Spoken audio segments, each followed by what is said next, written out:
Welcome to episode 6 of the Men of Issachar Podcast. We're going to be talking about a subject that is not the most fun to talk about, but I think definitely is and is becoming more and more so relevant to the world landscape and to the local landscape.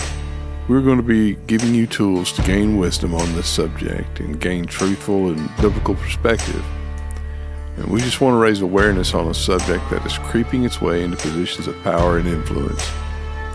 We're going to be talking about the religion of Islam. I want to draw the distinction now that we're not blaming the people that have fallen subject to or born into Islam. We're calling out the spirit behind it all.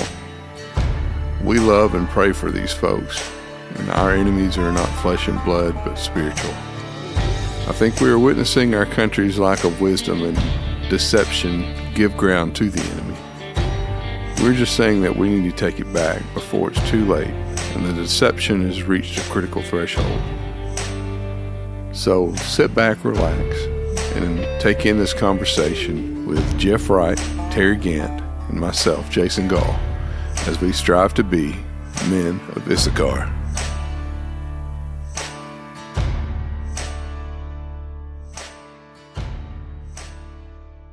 Welcome everyone to the Men of Issachar podcast. This is episode 6.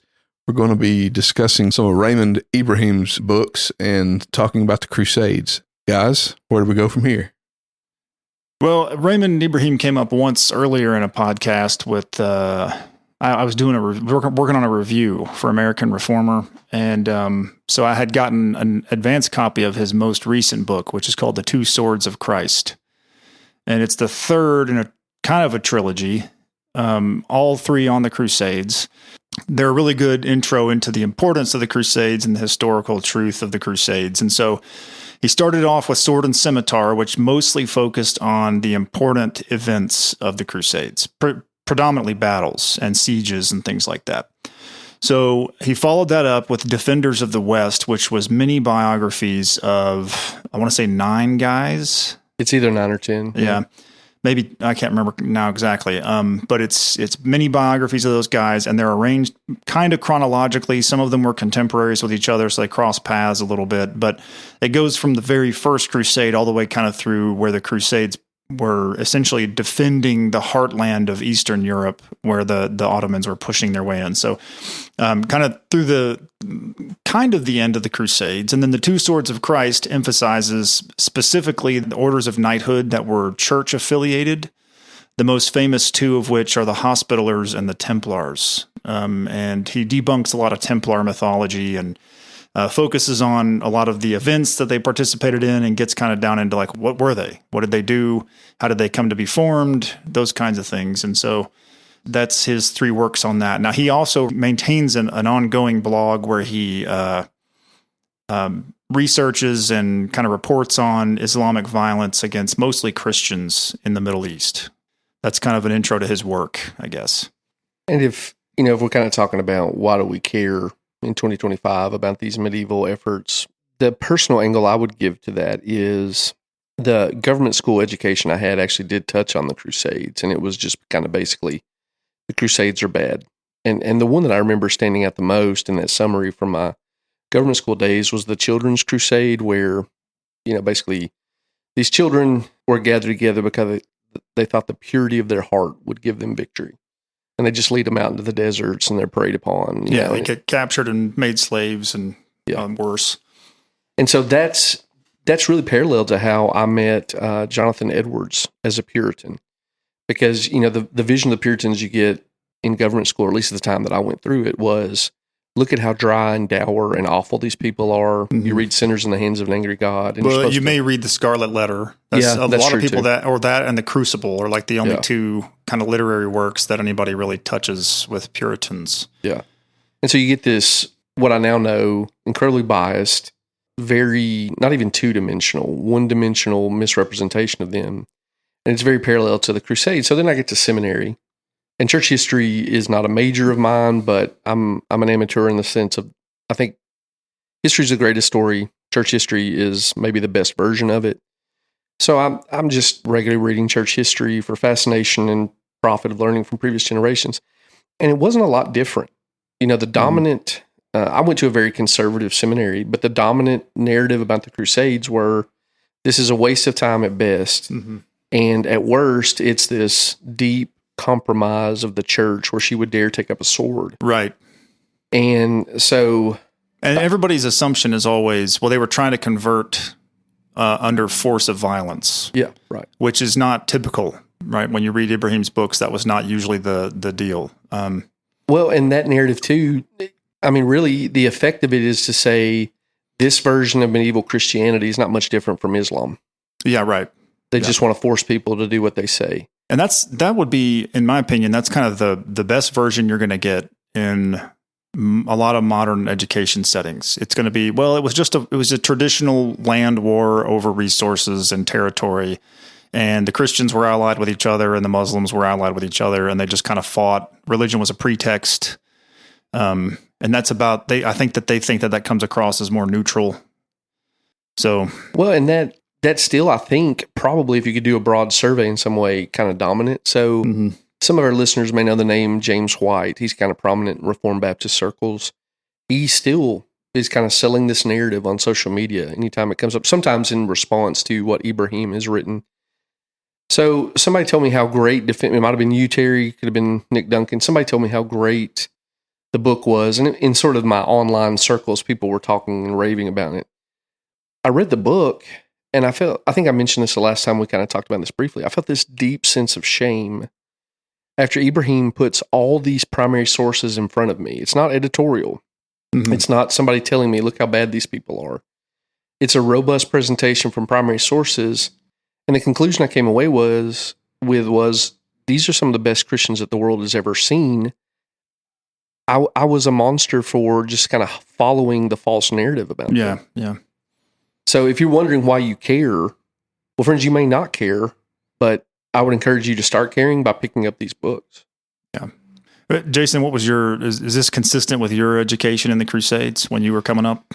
Yeah, when I was coming up, it was kind of a blight on, the Christian name. Mm-hmm. And it made me see Islam and Christianity. It made me understand how people could see them in the same vein. Right. Mm-hmm. Yeah.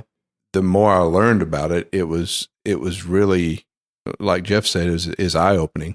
It helped me to understand the difference at the core of the Christians of yesterday, and that they were truly doing it with a good heart. Yeah. Now we would say, I think, and Ibrahim even points this out, these guys would have been what we would consider today to be Roman Catholic. I don't know if they would have used that term or not at the time, but their beliefs would have been consistent in a lot of modern Catholic beliefs. So we would have doctrinal issues. If I had a crusader here in the room, we would probably dispute some things. That's true. Yeah, this is far enough back, though, that, the Reformation isn't launched till the 1500s. Right. Some of these guys are double-digit centuries before. Right. The Eastern Orthodox can claim them. And for those of us who are Protestant, we all kind of look back. Everybody loves Augustine. Every tradition loves Augustine. Sure. These guys are sort of in that same category. Yeah, I agree with that. You get into their theology, they're steeped in Catholic theology, but it was the only Christian theology. Sure. Aquinas dominated everybody in this era.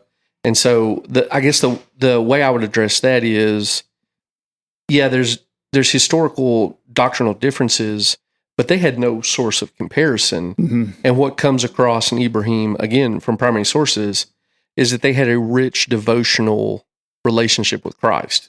As evangelicals, we tend to think of that as more of a authentic version of the faith. Mm-hmm. These people were incredibly pious in the traditional sense of the word, and had a deep affection for Christ and his people. Mm-hmm. Yeah, so let me ask this. This is before we get into the details of these books and the Crusades themselves. And this kind of relates to the Puritans as well. But how important do you think that it is for Christians to have historical heroes? I will come at this as like a history of ideas issue. Mm-hmm.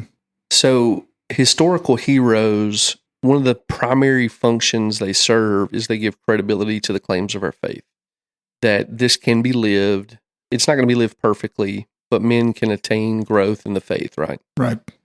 And here's where I do reverse reading from the era that I've come of age in.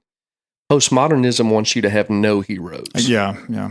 Everybody is a hypocrite. Everybody is Well, the revisionists is everybody that you liked in history was secretly gay. Yep. Everybody was actually a monster in some way. Yes. They were all frauds. Yes. Yeah. And here's the thing. There's enough examples of that in history that becomes credible if you read broadly. Mm-hmm. But having actual heroes that you can document through primary sources that were actually noble. Mm-hmm. One, again, like I said, it's important for you as a Christian, if you're struggling, you're in difficult spots, to say, oh yeah, after the apostles, there were actually people who authentically lived the faith. Right. So that's a real encouragement. The other thing is, it's apparently important to the bad guys to make sure you have no heroes. So you should be cultivating a garden of them. Yeah. Right. I mean, it's easy for me to go, and I realize this may be controversial to some of our listeners. And I don't know that I reflect the opinion of the room. I don't want to speak on behalf of these other guys here, but Robert E. Lee's another example of this, that he's supposed to be viewed entirely as someone who supported slavery and therefore has nothing of value to offer society ever again. He should be not just cast on the dustbin of history, but he should be, denigrated. His statues have to come down. You read Robert E. Lee, you read what people thought about Robert E. Lee, and here again, you think, oh, this may be one of the greatest men that the continent I live on ever produced. Yeah. And you can just tell. I mean, they literally melted his statue down and published the pictures of the molten statue. Yeah. It's a humiliation ritual. Well, they tore up the plaque that stood over the grave of his horse. Yeah.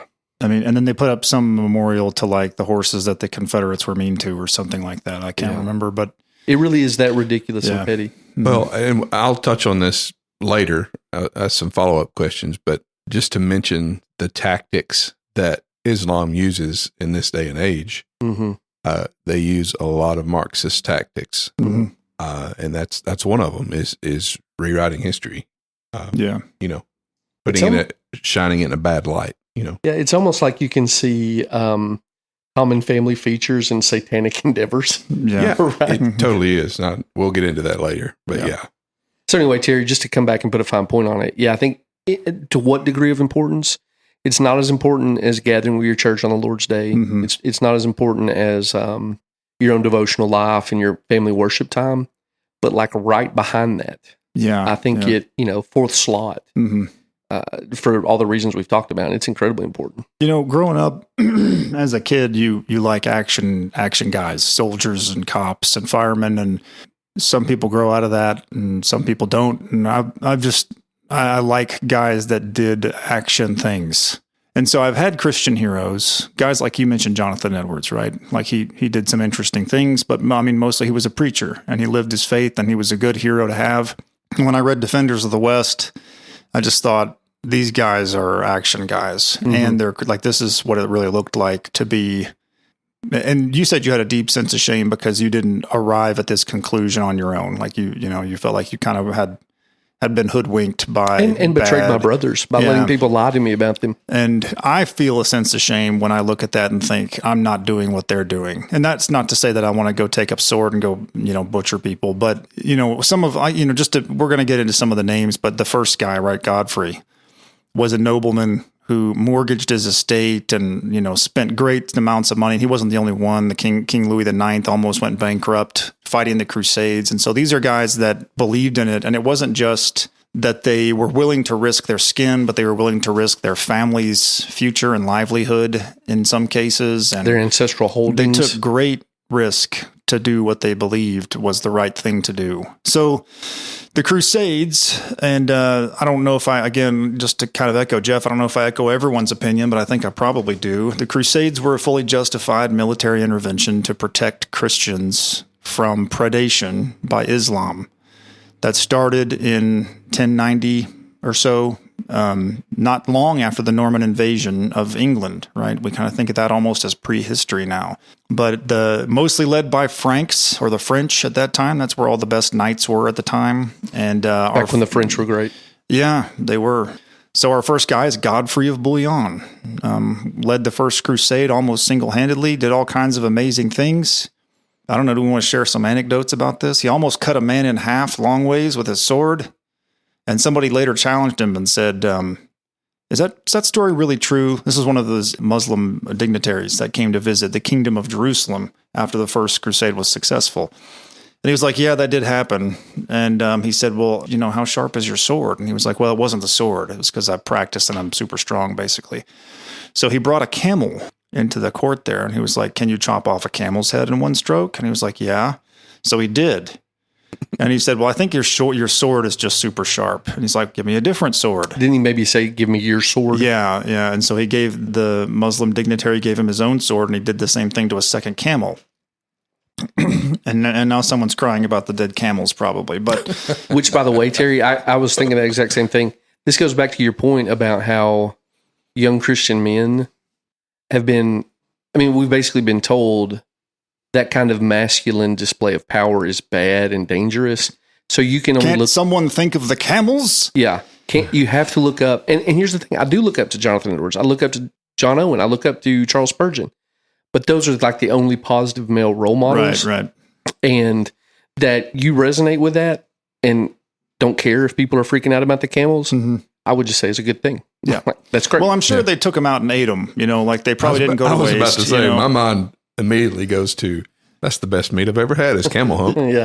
They're having a great barbecue. In fact, after that. Ibrahim might even make a comment to that effect where it's like, yeah, they would have, butchered them and eaten them because that was a thing that was done at the time. I don't know if anybody still, I'm sure somebody does. I don't know if it's common, but they would have eaten them, I'm sure. So, it would have been not that different from saying, hey, these cows are ready for slaughter. Can you kill them in one shot? And he probably would have been able to. Which is a humane way to execute an animal. Sure. They never know what hit them and then they move on.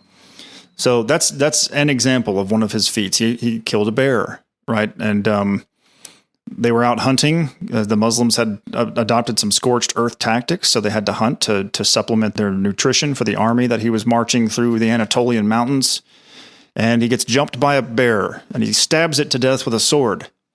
I don't know if you guys have ever stabbed. Have you ever fought a bear with a melee weapon? I've not. No, I've also seen The Revenant, and I don't think my chances are very good. Yeah, so this guy managed to do it. Now, he did get injured in the process, but he recovered and was able to get back in the fight after a couple of weeks. And is my memory wrong, Terry, that with him, maybe the bear had first attacked one of his people? Right, it went after one of his guys. And he was like, rode to his rescue. You don't get to do that, bear. Yeah.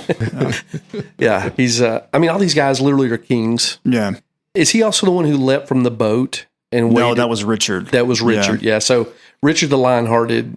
Richard the Lionheart, by the way, is one of the ones that they want to make the case for the fact that he was gay. They're course. like, because I don't think he had any male children or any children, actually. I first met that paradigm with King David, with Jonathan. Right. So like the militant men that are heroes of the faith immediately have to be closeted gay. Sure. Yeah, that has to be how it goes. Yeah. But yeah, Richard the Lionheart was a true action hero. In fact, Ibrahim shares an anecdote. So Ibrahim is a Coptic Christian from Egypt, and his family, his parents gave all their kids our names. And so when he was getting ready to be born, they were considering the name Richard, but he shared that in the Middle East, Richard would be kind of similar to a Christian naming their kid like Judas or something like that, because it's got so much, he's essentially a boogeyman to them. He says in there that at the time, and probably at events right after Richard's time, that the Muslims would tell their kids, "You better behave, or Richard's going to get you." Like that was like an anecdote that he shared in the book that I thought was interesting. But they thought he was invincible, and he might have been, depending on how you want to define the term. Yeah, they kind of run together. I've read the book twice, but they kind of run together. Was he the one who was accidentally speared in the back and died from gangrene? No. Okay. He died. I think he was hit by a crossbow bolt. It was in France, though. Like they were on their way back, and he decided to sack some French castles on the way. Yeah, I think he had some beef with them from before, and some nobody. I think it was like a cook or something. Yeah, like picked up a crossbow and just randomly shot it and hit him. It can be kind of heartbreaking reading those stories from a couple different angles on the theme of them being invincible. Mm-hmm. It appears there is a period in time where God's martial spirit is so upon them that it's amazing. It's just unbelievable what they accomplish. Yeah. And then for most of them, when that's over, the time is done. Yeah. It ends in the most, you just come away going like, could we not have had one more run, Lord? Mm-hmm. You know what I mean?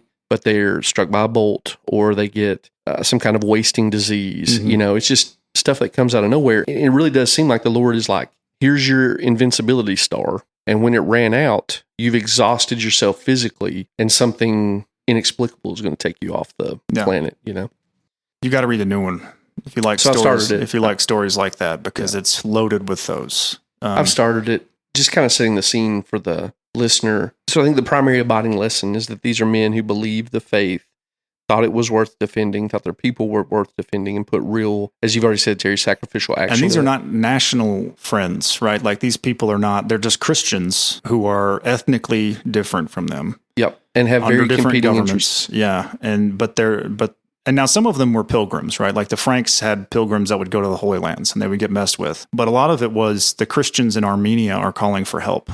And so the Crusaders from Italy would go. We're going to go help our brothers. And that's where I was going to go, but I do want to circle back, I think, to one other earlier point. But where I was going to go is they're so often left on an island by their what should be their allies. Mm-hmm. And we can talk about that more in a minute. But to the listener who maybe still isn't bought in on like the Crusades were a good thing, you've got to understand that by the time Constantine comes, he starts monumentalizing the important areas of our faith historically. And Ibrahim's introductory essay to the third book is really good on this. The physical events where the things Jesus did took place matter to us as Christians because we claim to be a historical faith. That Jesus died at a certain place as an act of history that is just as historic as the Twin Towers falling on 9/11. Constantine understood that, made memorials out of these places, and Christians who wanted to be encouraged in their faith and sort of reconnect with the historical truth wanted access to those things. And Christians held those lands until Islam comes in as a predatory force and in thievery takes those lands or attempts to take those lands, eventually is successful doing it.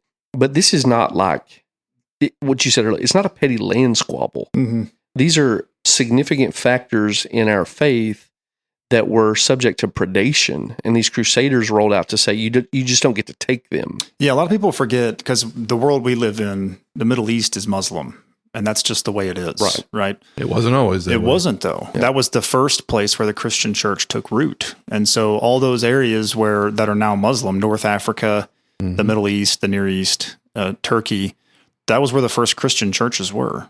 After the destruction of Jerusalem, the church scattered. Well, they scattered before that because of the persecution in Jerusalem. And that whole area was the cradle of our faith. And not just the Holy Lands, but, Alexandria and Antioch and Syria and all these places that we now think of as like, well, they're all in Muslim hands and have been forever. Right. But they're not. That's all stolen land. So all these people griping about you're on stolen land, you can go tell that to the Muslims. Well, and Terry, if I can just kind of help my evangelical friends here, this is within God's providence, but you can see this in the biblical canon in Revelation when Jesus dispatches these letters to the churches of Revelation on a postal circuit. Mm-hmm. And he warns them, if you don't repent, I'll take your lampstand. Right.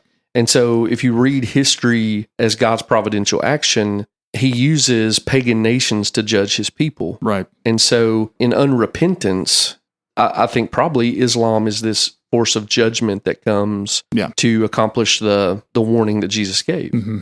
So what does a Christian do with that? Well, one, you would want to be repentant, right? Mm-hmm. You would want to say, well, I've taken the warning seriously. I've repented. Yeah. You would also want to be the one who stands against that judgment in every way you can. First, in repentance. Mm-hmm. Second, in, actually, this is our family property. Yeah. I want to be faithful in every sense of the word and reclaim it. And if this still sounds odd to an evangelical audience, I can't tell you how many conversations I've had with missionaries who are working in Central Asia, Turkey, places like that. And they say, this is the cradle of our faith. Yeah. There's no indigenous church.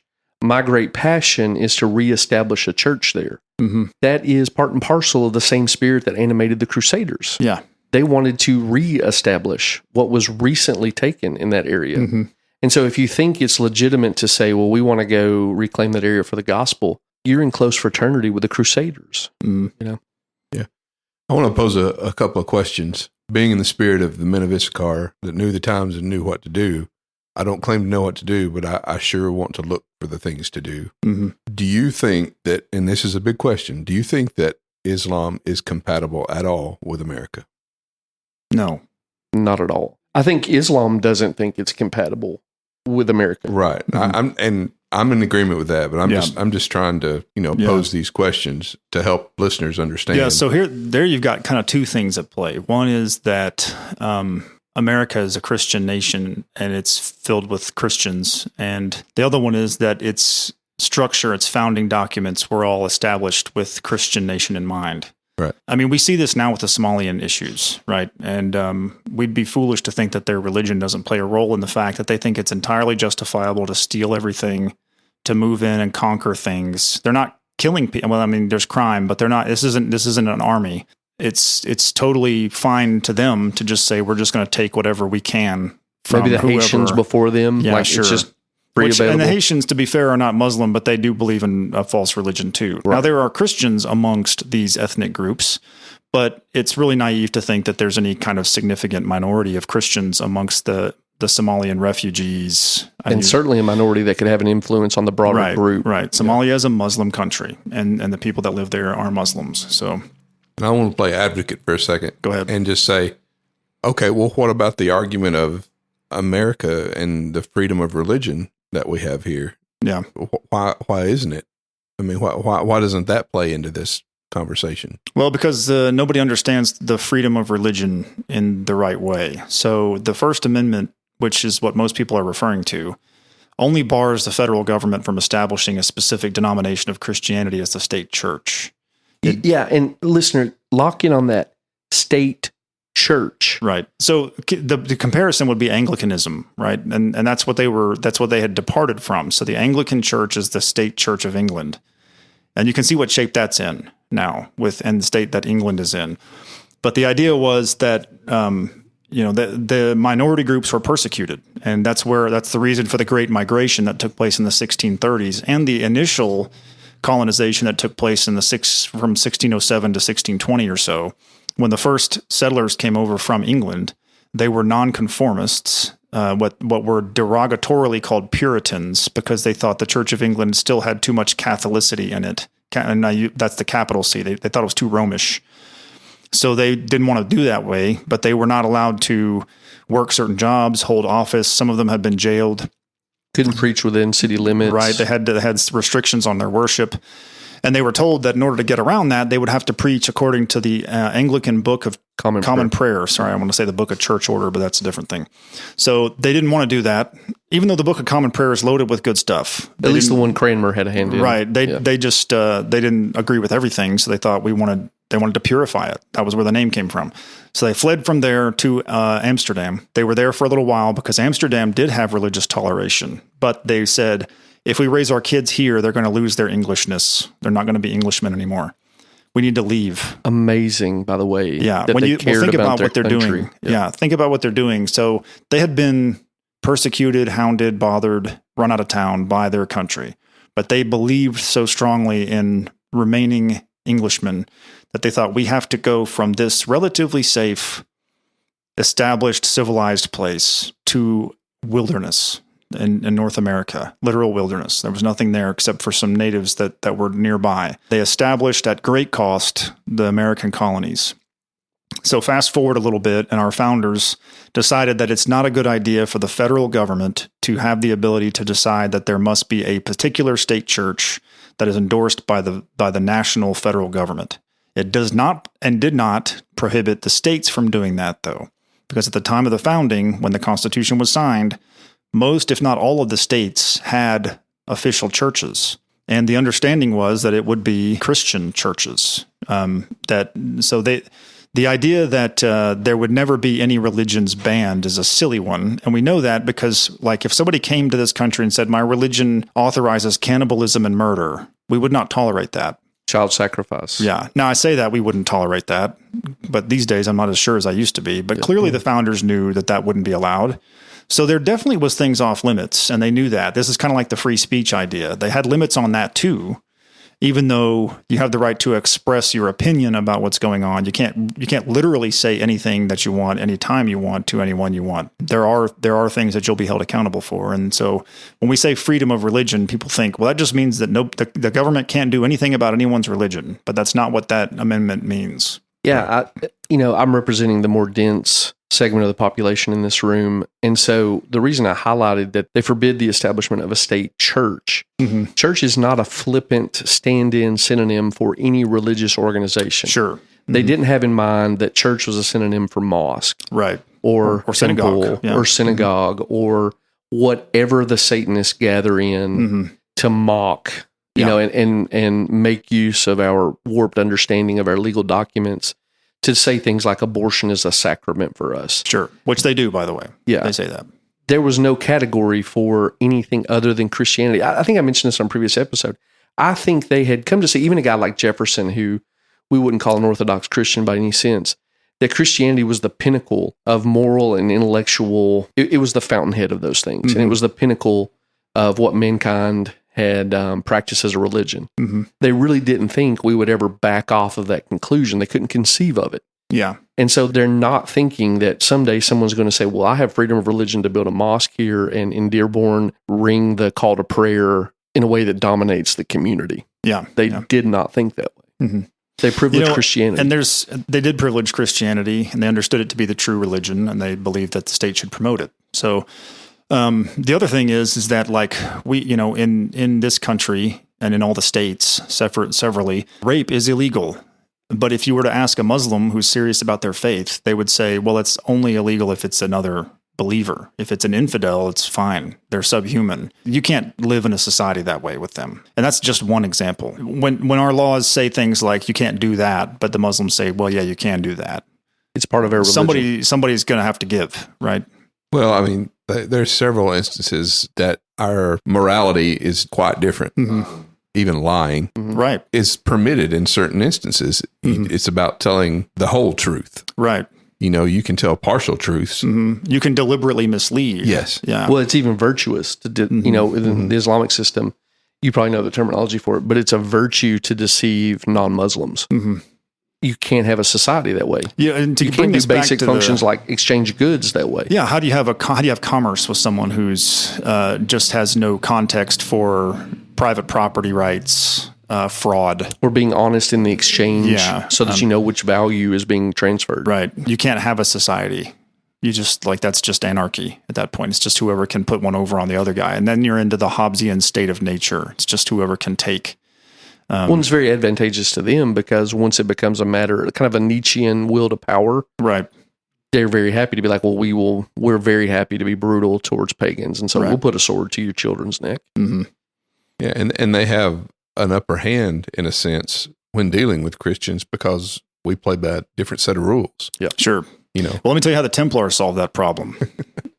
They did not believe them. Sure, problem solved. There's a few examples in the new book where one of the critiques that the Templars would get, because the Templars, if you think about the historical understanding of them, if you can get around the silliness of the Freemasons and the Assassin's Creed video games and stuff like that, the Templars had this kind of weird mystique about them, and it's because they were a religious monk order. They were very strange, even according to the day. They were celibate monks who spent all their time training and practicing and building castles and stuff like that. So they were not what we think of as monks, but they really were. That's kind of the way they thought of themselves. But they had been in the Crusades and in the Middle East. That was their entire reason for being, was to defend Christians. They were established as an order to defend Christians traveling from Joppa to Jerusalem, which even after the First Crusade was like the Badlands. That's where all the Muslims were still hanging out that the army hadn't eradicated from the area. So it's kind of like road pirates. They would prey upon pilgrim groups. And when we say prey upon, we don't just mean rob them and send them back home. It's murder, rape, slavery. Yeah. And so the Templars were asked to, well, they weren't asked. I think they volunteered. The first couple of guys, they were poor. They were Crusader veterans, but they didn't have a lot. They had one horse between them. So the original Templar logo is a horse with two riders because they would alternate. I guess the horse got super tired probably, but they eventually got funding and help. And so their actual name is the Poor Fellow Soldiers of Christ. And they were given the temple on the Temple Mount as a base. And so that's where the name Templar came from. So anyway, years and years they've been in the Middle East. Years and years they've been dealing with Muslims both in combat and in diplomacy. And every couple of years, a new group of crusaders would show up. Green as could be, didn't understand Islam, didn't understand the different worldviews, and the Muslims would try to deceive them in some way. Often it was something like, "We'll convert to Christianity if you do this. We will, we'll do." They would try to move assassins in. They were always trying to lie, and the Muslims or the Templars just stopped listening to them. There's one story in particular he told about when they came once and said, "We're gonna convert if you will agree to not attack us." And the Templars weren't present for this meeting, but the guy that they were negotiating with said, "Okay, sounds good." And on their way back, the Templars attacked the Muslim envoy's caravan and wiped him out. And they got in trouble for it, and they were just like, "He was lying. We know that he was lying." Muslims, and they probably had to explain this idea that it's entirely okay for a Muslim to lie to an infidel. And not just, they kind of had two versions of this. There's one that's just like outright lying to infidels is fine, but even amongst themselves, it's acceptable to mislead intentionally. And he gave an example of this too.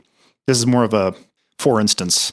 He said, if you were to walk up to a guy who has, $100 in his pocket and ask him for $5 to buy a sandwich, he could say, "Man, I haven't got a penny on me," which is technically true because he doesn't have a penny, but clearly he has enough money to give you to buy a sandwich if he wants, but that's morally acceptable to them. So That's kind of the other alternate version. It's technically a true half-truths. Yeah, yes. It's a technical truth, but it's deliberately meant to deceive. And listener, we're not promoting violence. I want to put that out in the open. We are not promoting violence against Islam or any other people group or whoever. But we want to raise awareness of Islam and help everyone understand the dangers that history shows us about the true nature of what they represent. Well, I wouldn't affirm the cliche that history repeats itself, but I would affirm that history often rhymes.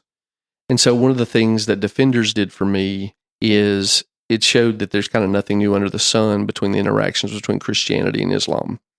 And so I mentioned earlier that often these crusaders who are giving everything they have, physically, emotionally, spiritually, and financially, and are actually making good return on that in retaking lands. Mm-hmm. They're left on an island or they're betrayed by their fellow Christians. Yeah. And the way that this works out is they'll either do it because, as Terry mentioned, these are competing Christian nations. So while the Frank is off doing this, his Germanic or English counterpart's like, "Oh, I can seize property." Right. So then they make him face a two-front war, two different enemies. He doesn't want to fight the fellow Christians, right? He's here defending Christendom. Yeah. So they put him in an awful position. Or the one that's most disgusting is that, particularly in the later Crusades, they do the math and they say, "We think Islam's going to win. Mm-hmm. Can we betray our Christian brother to secure an advantaged position for ourselves within the coming Islamic order? Yeah. Can we get some crumbs off the floor of the table? Will you of the leave Muslim us Empire? alone? Yeah. Can we maintain our holdings?" Mm-hmm. And so they betray these brothers in Christ. And the dynamic we're just talking about, the Islamic person, after everything's done, and the actual threat he's afraid of is off the table, is like, "Ha, just kidding. We're taking everything. Yeah. And we're destroying you." Right? Mm-hmm. Yeah. And you just read that and it's just crushing because, in part because the church has kind of been sold this propaganda job about Islam, about the Crusaders. We just repeat the same problems. Well, we can all coexist in a tolerant society, things like that. To your point, Jason, that's very convenient to the Muslim. It's long-term catastrophic to the Christian. Absolutely. Mm-hmm. Absolutely. And that's another thing that I wanted to talk about is the tactics that they use. Right now, Christians have the high ground, but we see that slowly seceding. Mm-hmm. I mean, the Midwest is being colonized. Oh, I mean, New York mayor. Yeah. All those things, you're starting to see that progression. We have the authority right now to right the ship. Yeah. Okay. I want to raise awareness of the true nature of Islam and how incompatible that it is with American ideals, with American moralism, with all this, to help people see that there is a danger that is knocking at our door right now and we better pay attention. Mm-hmm. These books, I highly recommend them to everyone, just because they will open your eyes to truth and reality as it really is. And it raises an awareness to the Christian to say, hey, if you really want peace, Christianity is the only way. Mm-hmm. And we need to put some things in place in our country that will be looked at by the Karens out there as harsh. Mm-hmm. Or dangerous Christian nationalism. Yeah. I mean, that's just all silliness, but we're going to have to do it, or we are going to get overtaken. Well, you were talking about tactics, and a tactic is keep the Christians from fighting. And I don't mean that in, like you said, we're not endorsing violence, but keep the Christians from resisting. A united front. Keep the Christians from voting for candidates who will privilege the church, who will deport, who will, do another number of other things that can be done to defend our shores from invasion, and call them Christian nationalists, and say that this is not a gospel issue. Those kinds of things. People are they've been so misled and so blinded to the truth of these tactics that you're speaking of. Mm-hmm. I really wish there was a way that we could open folks' eyes to those tactics. Like I said, they use a lot of Marxist tactics, mm-hmm. communistic tactics. They partner with these like BLM. Sure. That's all. I mean, that's just textbook tactics that mm-hmm. they use. I really want to challenge the listeners with these ideals and raise these questions of what Islam truly is, and is it compatible at all with American ideals? Well, so that's another benefit of reading Ibrahim. Listener, it's bracing, it's disgusting, but what he documents is what it looks like when Islam gains total control. And so another thing that Islam is very committed to, and in a sense is very good at, is humiliating the populations under their control. And so some of this is like a poll tax that you, just for living in their lands and practicing Christianity, you have to pay this exorbitant tax, right? That's the mildest version of it. Mm-hmm. What they most often did when they secured ground held by Christians is they would take nuns and children. I don't want to be graphic on the podcast, but defile them on top of religious monuments to Christianity. Often defile them until the subject of the defilement is dead, keeping young boys in perpetual slavery of a particular sort, demanding that the populations, the Christians under their control, if you've ever heard the term Janissaries, okay, you have to give us a certain percentage or one whole year's worth of the sons that you have produced from your family lines. Mm-hmm. And they're either turned into military forces on behalf of Islam or slaves of a particular kind. And two of the Crusaders or both that are mentioned, notoriously Vlad Dracula, was withheld from Islam, which is one of the things that kind of sparked the conflict because his brother was not. This is one of the places when you say where withheld, so Vlad resisted their Vlad Dracula, overtures. The father, he had two sons. One son he sent to be a Janissary, and he was used by a Turk king, and was converted and became an enemy of his brother later in life. The other one was withheld and was not sent, which caused some issues for him. And Vlad, now known as Vlad the Impaler or Vlad Dracula, grew up to be one of the greatest of the defensive crusaders in history. And he's one who's been much maligned, thanks to a fiction book, which was written, I don't think with that intention, but everybody now thinks of him as a monster, and he wasn't a vampire. But there's some interesting things about where some of those myths may have come from. If you read the story, it's pretty interesting. Yeah, the Defenders of the West, the second book, has the chapter on him, and that chapter and sort of undoing the historical revisionism is, and I would also say Ibrahim's essays at the beginning, they're worth the cost of the book. Yeah. I mean, you should pay whatever the cost is just to read those two sections. Mm-hmm. To come back to like, what does it look like when Muslims establish dominance? Well, we have this opportunity to say, oh no, but they're much more westernized. They're much more Christianized. Christianity's had an impact on them. There's more tolerant Muslim, right? All these narratives you've heard. Talk to your neighbor who served in one of the wars in the desert for the last couple decades. I was listening to a podcast with a soldier who served overseas. And, when we were in Afghanistan and Iraq and those things, we made ally partnerships with certain factions of Muslims versus others that we were sort of, fighting more directly. And this guy was testifying that, like, when he would go visit the guard shack of the group that he was, working as an ally with against these other factions, there would be a young man kept in the guard shack for certain kinds of entertainments. And it was just accepted. And U.S. policy was, we can't really say anything about it. Mm-hmm. You just kind of got to look the other way. So if you think that, like, Islam has progressed beyond what we're talking about, friend, it's pure fantasy. Well, it's kind of central. Yeah. If you read their books, if you read their texts, that this stuff is permitted and it's done. And you mentioned BLM and some of the tactics. And one of the interesting things is that we know that the modern American left likes Islam. They get along. They think they get along well with them. And a lot of people on the right say, well, they hate gays and they would kill you if they could, which is probably true. They would, but they don't really hate gays. They don't think of homosexual activity the same way that Americans do because they haven't, I don't think, adopted the whole framework of you are gay or you are not gay. Like, they don't really buy into that.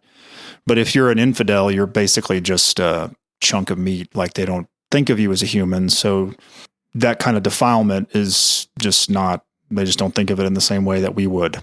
Now, like what happens in the streets of San Francisco, they would probably put that to the sword. Yeah. It's a much more sort of in the confines of your own walls that you do what you do with the young men.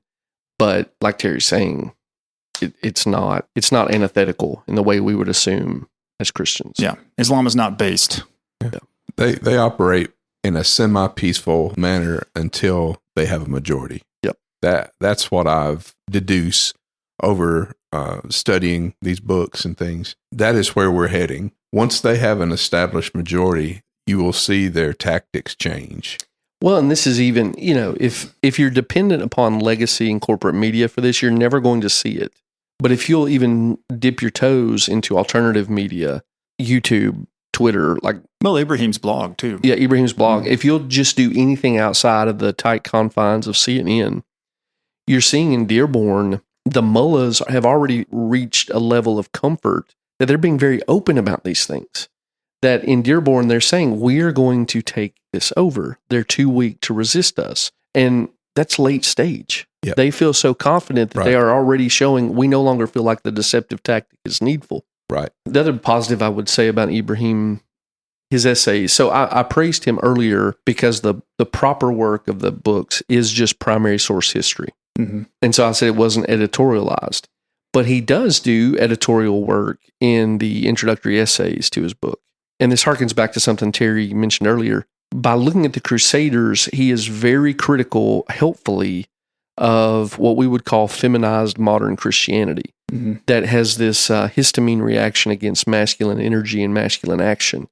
And so Ibrahim, in those essays, he talks as a Christian in a way that is polar opposite, 180 degrees away, antithetical from the kind of rhetoric about manhood and faithful Christian living that has dominated evangelicalism for my adult lives. He talks positively about masculine pursuits of the glory of Christ and sacrificing on behalf of Christ, not just to have the richest quiet time. And I don't want to throw off on having a rich quiet time. That's a good thing to pursue, but that's like the sum total of what man can attain to in modern evangelicalism. And Ibrahim points out how we look so bizarre and even maybe obscene compared against the dominant spirituality of Christianity globally and throughout history. We are these really weird believers in this age if you have any sense of historical perspective. And so that's one of the things I appreciate about his essays, that actually getting up to stuff positively for the Lord's glory is something that should be recovered. Yeah. I can remember when the Defenders of the West came out. Around that time, I had an article for American Reformer that was it was basically written to explain why I thought Christian men should be lifting weights, like why they should pursue physical strength. It was around that time that there was a bit of a Twitter controversy about that, or X or whatever. And then it was fascinating to watch the argument unfold, because it was what you were saying. It was essentially pietism versus people who would like this book, basically. And it was like, this is a waste of time. Christian men don't, and it was always guys that you could tell like had never picked up anything heavier than a number 2 pencil. They may have felt bad about it or whatever. And you can read the article. It's on American Reformer. I would not say that it's a thing that makes you more holy, although I do think that having the discipline to pursue physical strength and power is a useful tool in obtaining the discipline needed to pursue holiness well. That's kind of the way I would see it. Furthermore, it makes you more resistant to injury, makes you live longer, it puts your health in just a better state in general. And so all those things are things that we can do. And, the church has just not honored that in my lifetime. This has been kind of contemporary on social media, but I'll give a very specific example. So I love John Piper. I have benefited tremendously from John Piper's work in the kind of devotional and theological sense. John Piper also is famous for saying things like, if someone broke into my house and was attacking my family, I would not defend my family because that person, if I killed them, they may be a Christian, and I know my family are believers, and so they may not be a Christian, and the attacker may not be, and so I may send him to hell. Yeah, and he my may family not have a chance, right? And so I love John Piper when he's talking about theology proper, but that kind of emasculate, I just can't stress enough how weird evangelicalism in my adult age is. Yeah. Because I think normal people see a man saying that and they have this visceral, what are you talking about, dude? Yep. Right? I do. But evangelicalism has cultivated this bubble where somebody says something like that and doesn't immediately lose all credibility. Well, they say, oh, that's so holy. Yeah, it's seen as spiritual attainment. Yeah. Which is insanity. I think that's sinful. Sure. And, totally agree. Not everybody has to agree with that. But when I see a verse that says that guy who doesn't take care of his family is worse than an unbeliever, I think that includes protecting them. Absolutely. Particularly if you're the man of the house. Absolutely.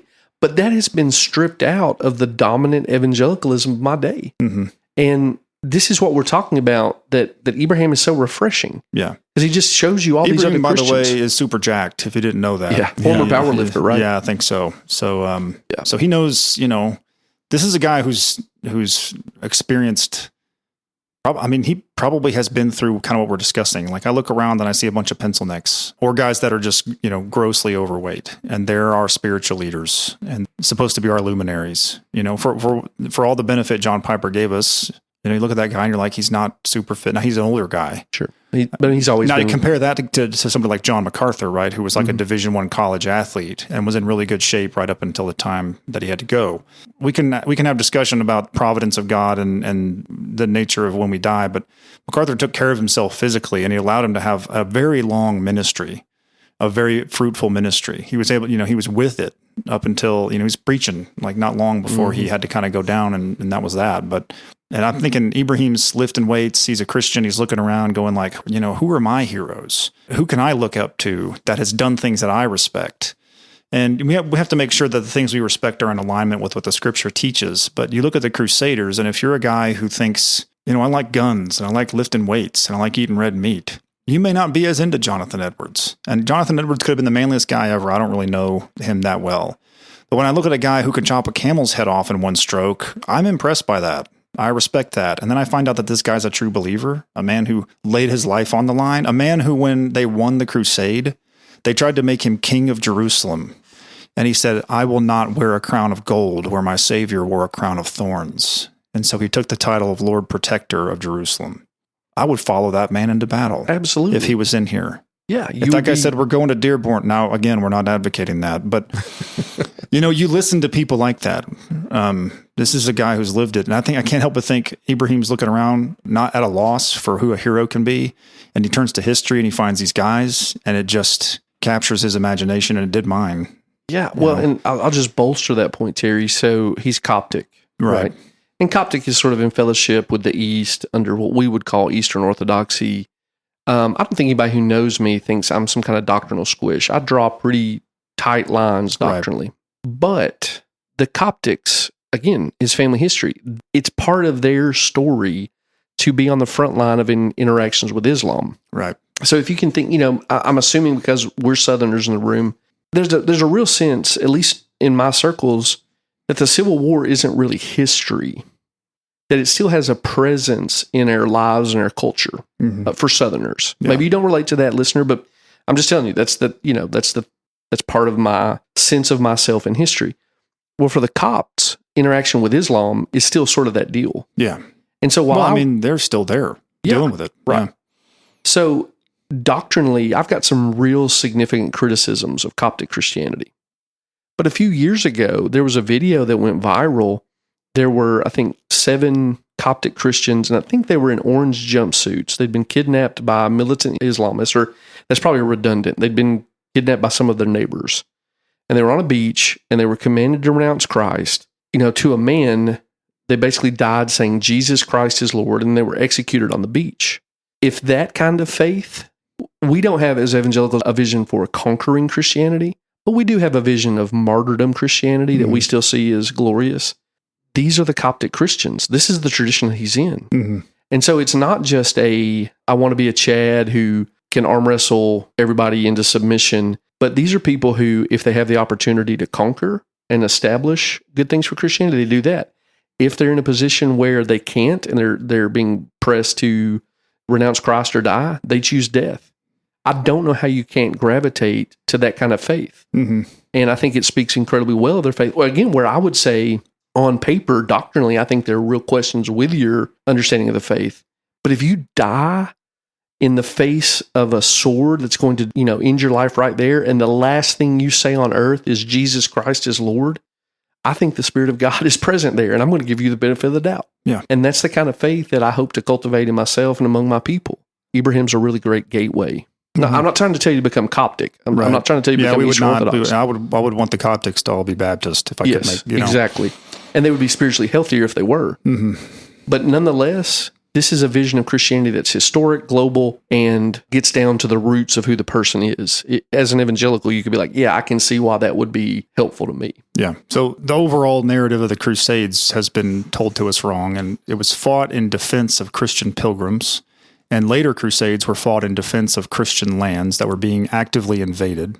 So once Islam holds the Holy Land, right, they use it as a launching base into other Christian lands. They move into Europe, and then the Spaniards have to prolonged, drawn out Reconquista, as it's known, where they were whittled down to just a handful of mountain peaks, basically, and they came back and conquered the Iberian Peninsula and sent the Muslims back to North Africa. If you took one thing away from this version of the Crusades, it's that the Christians were fighting to protect themselves and their fellow Christians from Muslim aggression, which was rampant and unchecked otherwise. Yeah, I just think today you would get so much kickback if I'm imagining the Twitter replies and things. Mm-hmm. But they are mostly peaceful people. Right. Sure. Just like the George Floyd's Summer of Love was mostly peaceful protests. Mm-hmm. Same energy. Yeah, and I just have to challenge that. Mm-hmm. I just have to challenge that. Well, historically, they've been peaceful very seldom. Strategically. Yeah, and in strategic times. Yeah, treaties that were struck with them during the Crusades were always temporary. The Crusaders knew that. I mean, this is not just Islam either. Like, pagan peoples do this. I've been reading about John Severe's history. Severe was a very seasoned Indian fighter in Tennessee back when it was still, prior to its statehood even. And there's an anecdote from that where he had some Cherokee approach him with a treaty that they had been in conflict with, and he knew immediately that the fact that they wanted him to sign a treaty was just because they wanted to buy time so that they could mount a larger attack. And his experience with them taught him they will not honor this treaty. They're just going to buy time. So he went ahead and signed it, and he didn't violate it, but he built up his forces and strengthened his forts in the meantime, knowing that the hammer was going to fall somewhere because they needed some time to gather up more warriors to come at him. And he was right.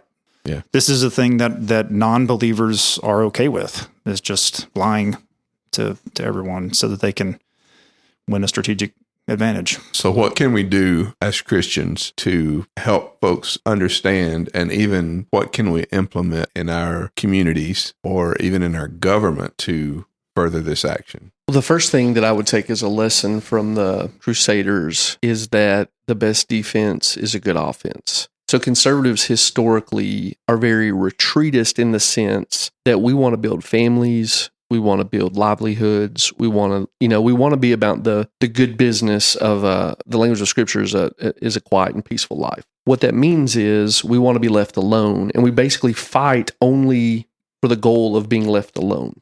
But there's a maxim that's true. The side that wants to win is always going to beat the team that wants to be left alone. And so the Crusaders tell you that you cannot take a purely defensive posture. And I want to add the qualification we've provided 1,000 times. Nobody here is calling for picking up arms. What we're calling for is something like common sense legislation that says this is allowed and this is not. And if there is any kind of physical conflict there, it's exercised justly under the auspices of the just government, the rightly established government that has authority in the region, who is given the sword for just such a restraining of evil, right? To the general point, retreatism is defeatism. And Christianity has to recover a spirit of holy aggression. I think we have to identify the threat, and I think Islam is a threat of sorts. Sure. I'm not saying it's and a that's physical prior threat to being right aggressive. Now. Right. But we need to realize the realistic potential of what it will grow into, and to stave that off. So it may be something that a government needs to take a new stance and consider it a type of terrorism. Sure, right. I mean, and there's other versions of this too. So like militant Hinduism, the kind that's often sort of replicating the horrors of Islam or in conflict with Islam because it's two similar forces fighting. They're erecting statues in Houston, right? We've simply got to get past the idea that we can only care to be left alone. So to that point, to identify the threat, Jason, one, do the primary source history we're talking about. Read the Quran with the assumption that the people who are reading the Quran as their primary religious text are just taking it at face value. They're not looking for some metaphorical reading of the text. Okay, read that. Then go read Ibrahim's historical record from the primary sources and just get to know what we're talking about. Don't just assume some intellectually vacuous, late-stage Western liberalism that nobody cares about anything. Go read their primary sources and assume that they believe it and see if that makes sense of how they act. And then maybe you can draw some conclusions about what they represent as a force in their society. Right. Speaking of being educated, a lot of Americans need to be educated on what our founding documents actually mean. We brought that up with the First Amendment. So many people assume pluralism is just the thing that we have to have because that's what the law says, when it doesn't say anything of the kind. And the American tradition has, in the past, lots of precedent for saying, no, that religion is not allowed here. We're not going to do that. And furthermore, we're going to protect the religions we do have. There's a very famous case where someone blasphemed, I can't recall exactly what was said, but I think it was blasphemed Christ, and it was done intentionally to insult someone and to cause a physical confrontation to occur. And that man took that case to the Supreme Court after he was charged with the offense of blasphemy. And the Supreme Court found in favor of the prosecution and said, you can't do that. This is not new. And, our post-war consensus world, everyone just says, well, you just got to put up with whatever religions say that they want to do, and whoever wants to be here and however they want to act and practice, because the First Amendment. But that's not the founders' intent for the First Amendment, and it never was, and it wasn't their understanding when they wrote it, and it wasn't their practice for decades after they wrote it. So American Reformer is a good place for this because there's lots of commentary on this, specifically this issue. And just reading the primary documents, reading what the founders' commentaries on those documents were and what they meant. So there's no restriction against the government saying that can't be done here religiously. Yeah. And to kind of piggyback on that, to go back to way earlier in the episode where you talked about the charters of the original colonies, there's going to be an established church for this colony, but it can't impose itself upon other people and stuff like that, right? Like, they're privileging Christianity, and the colonies were going to be sort of these areas where if you're Anglican, gravitate to the Anglican one. Maybe that's Maryland. Go to Virginia. Whatever that is. And these were places where you could have... Maryland was the Catholic colony, I think. Catholic, okay. So you can have your preferred flavor of Christianity. You just can't have a federal government that says this is the only form. Right. Kind of harkening back to my government education, Rhode Island is seen as the petri dish from which American religious liberty springs from. Right. And it's often foisted on Baptists because Roger Williams is this strange character in history, both American and church. He started at high church, maybe Anglican, Catholic, something like that. he ends his life in what looks like apostasy. But for this brief window, he's in something that we might say is similar to Baptist theology. And that's when he founds Rhode Island. Right. And Rhode Island... Because he had been kicked out of everywhere else. Yes. Yeah. And Rhode Island does not have, it's the unique colony that does not have the established church identified. So it's seen as this open-ended religious environment, anything goes. It's kind of a libertarian thing. Yeah. Right. That's how you're sold. But if you go read the Rhode Island Charter, which you can do, it's actually kind of hard to find, but if you read the original charter, it specifies in the charter that Rhode Island, part of the reason it's granted status is for the conversion of the heathen. And so what that charter says is Rhode Island, for whatever greater degree of religious liberty it had in a modern sense, its express purpose was to bring Indians, Native Americans, into the Christian faith. Even the one that's sold to you as sort of the most egalitarian religious colony was privileging Christianity and expecting the pagans to be converted through it. You just can't stress this enough. The narrative you've been sold about religious liberty is inconsistent with the primary sources from the jump. There's nowhere that's present. Yeah. And, if you're a person out there who clings to the founding documents above everything else and thinks that they justify pluralism in this kind of unlimited sense, you're going to find that if unlimited pluralism is what is allowed, then those founding documents are going to be gone with it. They're just going to be erased because the Muslims, hypothetically, if they were to conquer, they would not govern by those. They're not leaving a Catholic colony. They have just Sharia law. They've got their own system for that, and it's essentially fascistic. You see it. Like, we have countries. They've got some monarchies. We've got Iran, which who knows what's going on with them now. While we're recording this, Iran's in the middle of what might be a revolution, but they have a religious kind of fascistic system, and that's just the way they run things. Well, and I was having a conversation with a former student recently about this. You think about even sort of a modern, idealized Muslim city like Dubai. So it's like Tony Stark, hometown. The rich and powerful go there for a playground. Everybody there knows you don't have anything bad to say about the prophet. For all the things that they're willing to indulge Western excess on. A lot of that city was built by slave labor, by the way. Sure. Yeah. They will not play around, even in sort of the most liberalized form of their religion for monetary access and whatnot. They will not play along with the idea that you have liberty to make fun of Muhammad as someone who engaged in I won't get into all of the details. Muhammad's a deeply immoral figure, but you can't say that in Dubai. You can go and drink and have fornication and whatnot. They'll let you do that, but they will not let you mess with their religion. Yeah, I'm going to just throw one other one in there that, listener, again, I have to qualify, like this is the opinion of Jeff Wright, maybe not the whole Men of Issachar, but there's a concept called the friend-enemy distinction that is an intellectual tool under discussion in what we'd call the dissonant right. So like if you think about maybe the people who are most enthusiastic about J.D. Vance, they're talking about the friend-enemy distinction. And Muslims practice friend-enemy distinction really well. Modern American evangelicals do not. So let's say J.D. Vance is having an interview with a hostile media figure.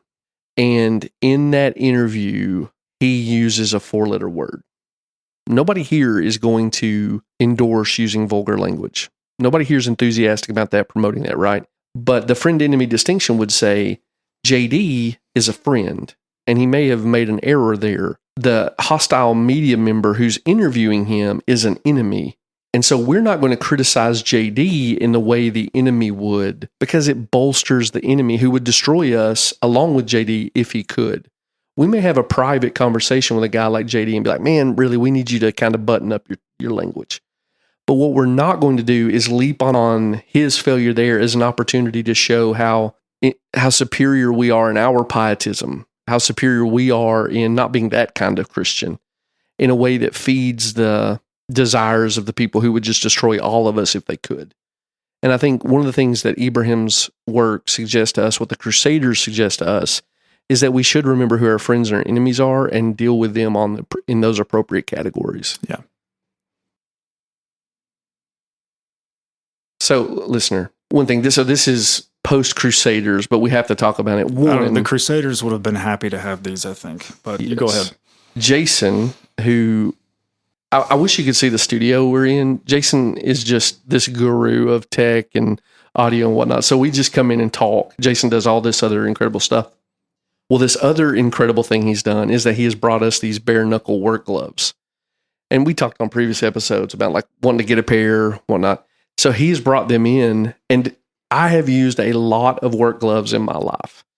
And these things are incredible. The material is... That's bison. Yeah, okay, of course, it's the superior material.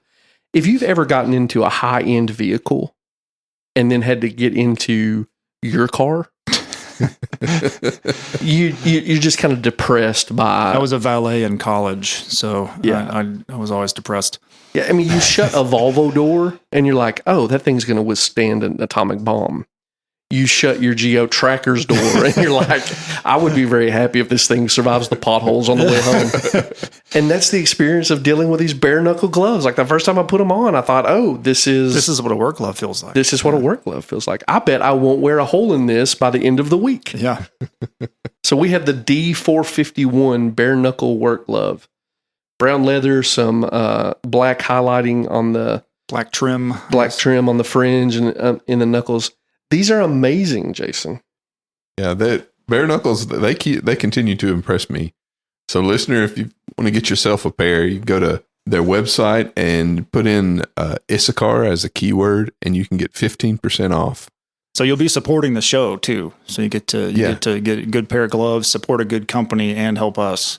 Yeah, I don't know that Godfrey had the opportunity to wear bison work gloves, but in my head, he did now. Like when I picture Godfrey chopping down in one stroke a camel, he's going to be wearing... Like, get my gloves. Bare knuckle D451 gloves. Yeah, and so their website, it's bear as in the animal, BEAR knuckles, spelled the usual way. So I've got a pair in my hand, and I've had them on my hand throughout the episode occasionally. So if you hear any weird squeaking, that's me putting gloves on just because I wanted to fidget with them. But they are kind of when you put them on, you're like, I need to go rebuild a fence. Yeah, I'm going to find something to do with these. And it needs to be something with jagged edges. And I want to put up barbed wire strands. Yeah. I've got a huge pile of bricks I have to move. I wasn't kidding about that. So I'm looking forward to using these to do that. Well, thank you, listener, for joining us. I hope you got something out of this conversation. I know I did. We will talk again soon.